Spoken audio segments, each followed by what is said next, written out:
Bom dia, pessoal, sejam bem-vindos, guerreiros e guerreiras ao Bom Combate. Sou o Coronel Jorge Schwertz, coordenador do canal. Bom, pessoal, nós vamos começar situando quem está acompanhando o canal pela primeira vez. Esse vídeo é o último de uma série de 4 vídeos que analisa os ataques que o governo Bolsonaro tem sofrido em relação à Amazônia. No primeiro, nós falamos sobre as ONGs. No segundo, revelamos a campanha Defenda Bolsonaro e os seus agentes nacionais que impulsionaram essa campanha. No terceiro, falamos dos agentes internacionais, o qual fechamos com a influência que o Greenpeace teve na organização dessa ação de desinformação.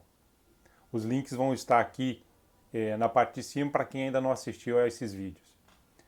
Neste quarto vídeo, nós concentraremos a atenção na França, que, na opinião deste canal, é o país com maior interesse em acabar com o acordo União Europeia-Mercosul, devido aos seus interesses comerciais e à situação econômica do próprio país. Pessoalmente, é uma grande oportunidade para eu poder transmitir o que eu conheci e aprendi como adido militar na França e na Bélgica, entre 2016 e 2018.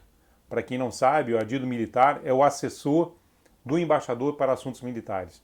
No caso, eu fui adido aeronáutico, por ser militar da Força Aérea, e adido de defesa, pois representava o ministro da Defesa junto ao embaixador. Essa história começou, ou melhor, a encenação de Macron começou no dia 22 de agosto de 2019, 2 dias antes da cúpula do G7, que foi realizada em Biarritz, na França, quando o presidente francês tweetou aquele famoso tweet dele: "Nossa casa está queimando, literalmente. A floresta tropical da Amazônia, os pulmões que produzem 20% do oxigênio do nosso planeta, está em chamas. É uma crise internacional. Membros da cúpula do G7, vamos discutir esta emergência de primeira ordem em 2 dias." Utilizando-se de uma foto antiga, cujo autor faleceu em 2003, e aquela desinformação de sempre que a Amazônia é o pulmão do mundo, o circo estava formado. O governo brasileiro era o culpado por tudo. Na sua declaração oficial disse o seguinte: "A Amazônia é o nosso bem comum. Todos estamos preocupados. A França está ainda mais que os outros países que estarão aqui reunidos, porque nós somos da Amazônia. A Guiana Francesa está na Amazônia.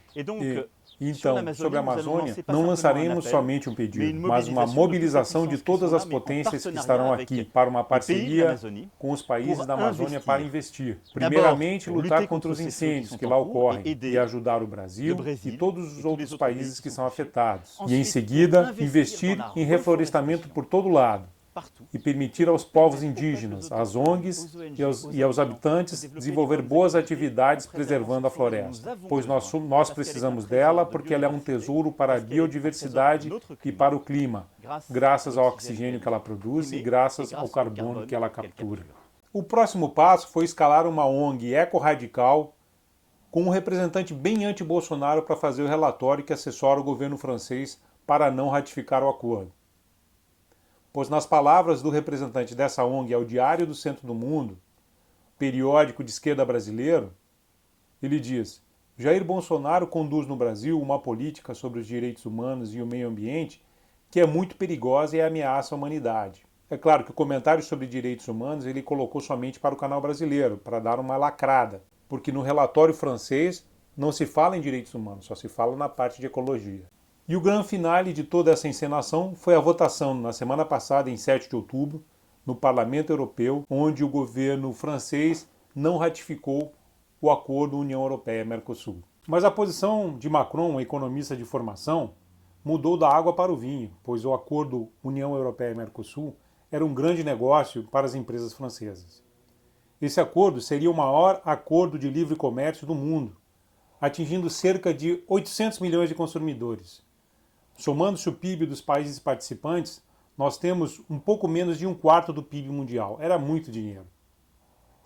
Enquanto o Mercosul, basicamente, ofereceria matéria-prima, as famosas commodities, a Europa ofereceria produtos industrializados de alto valor agregado, da área automobilística, moda, têxteis, vestuário em geral, e teria reconhecida a denominação controlada de origem de vários produtos europeus.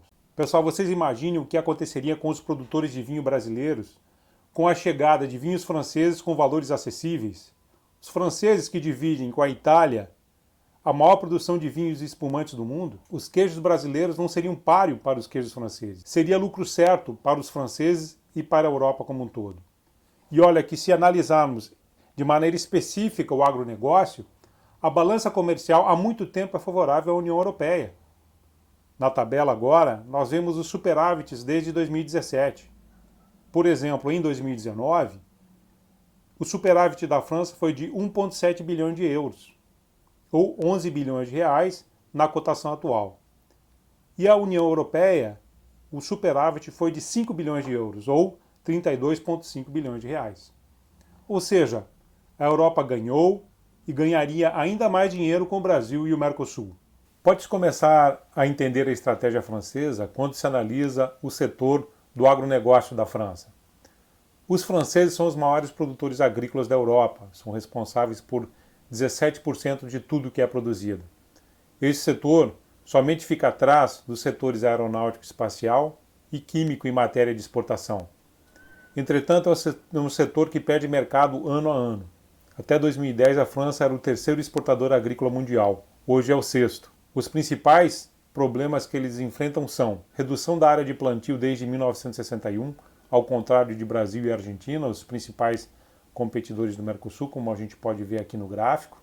Redução do número de trabalhadores no campo. A agricultura representava 12% do emprego em 1980, mas caiu para 5,5% atualmente. Somando-se a isso, houve envelhecimento da população do campo, pois 1/3 da população tem 55 anos ou mais. Os trabalhadores franceses são os menos competitivos da Europa, pois a mão de obra francesa é a mais cara da Europa. E para finalizar, a abertura de vários mercados impulsionou o consumo de produtos importados, que caíram no gosto do francês. Desde 2000, as importações subiram 87%, enquanto as exportações aumentaram 55%. Como consequência, temos que a produção agrícola subiu de 1960 até 2000 e começou a estabilizar.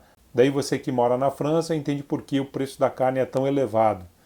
Houve um aumento da população, entretanto, a produção ficou estabilizada, como podemos ver aqui no gráfico. A verdade é que a situação do agronegócio francês não tem solução. O governo não quer que o camponês tenha uma vida com qualidade inferior ao morador da cidade, então tem que subsidiar. Somando-se a isso tudo, o governo recebeu muita pressão por parte dos agricultores franceses e ecologistas radicais, que na Europa são muito influentes politicamente. Aqui vemos os produtores lançando suas botas na calçada da prefeitura de Nantes, na França, em julho de 2019. São representantes da Federação Nacional dos Sindicatos dos Produtores Agrícolas contra o acordo União Europeia-Mercosul. Os produtores de carne franceses esperam uma queda de 10% no preço de venda de seus produtos e estimam que o acordo colocará em perigo entre 25 mil e 30 mil postos de trabalho dos 100 mil que existem nesta área na França. Então já podemos revelar os motivos que estão por trás da farsa ecológica montada por Macron.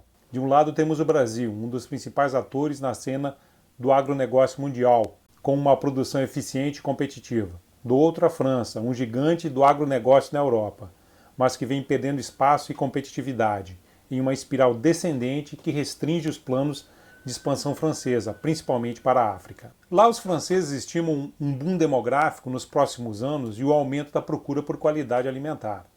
A França dá muita importância à sua zona de influência econômica na África, notadamente os países cuja língua é o francês. Vejam no mapa da África. O amarelo mais escuro representa países onde o francês é a língua oficial e o mais claro é onde se considera uma língua importante. Agora entendemos por que o Macron não critica os incêndios na floresta tropical africana. Atacando a política brasileira na Amazônia, a França impede a expansão do agronegócio brasileiro.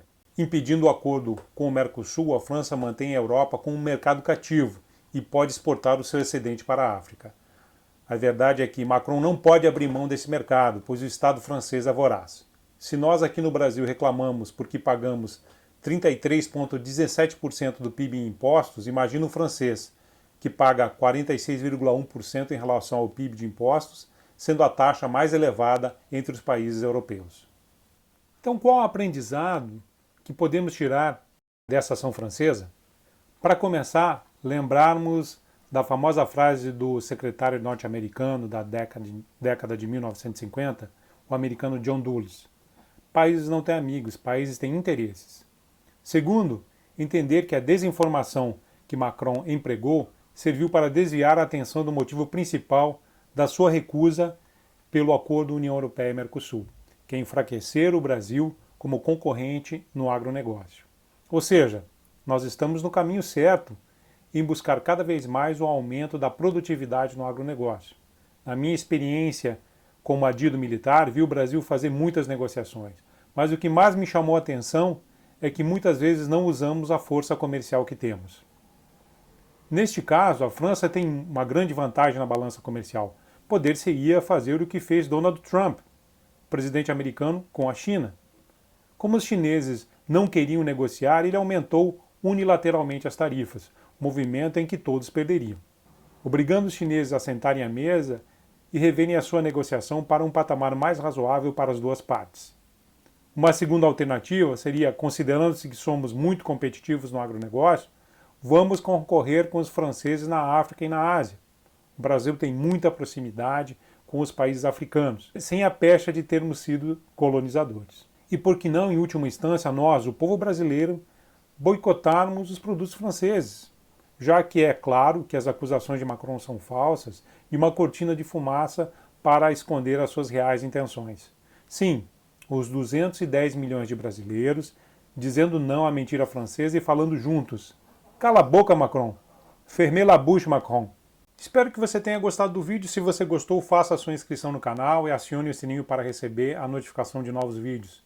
Curta, compartilhe para que o vídeo ganhe relevância no YouTube e deixe o seu comentário com um apoio ou crítica para aprimorarmos o nosso trabalho. Peço que você também nos siga nas nossas outras redes sociais para que possamos replicar esse conhecimento para todos que desejam um Brasil melhor. Obrigado a todos. O preço da liberdade é a eterna vigilância.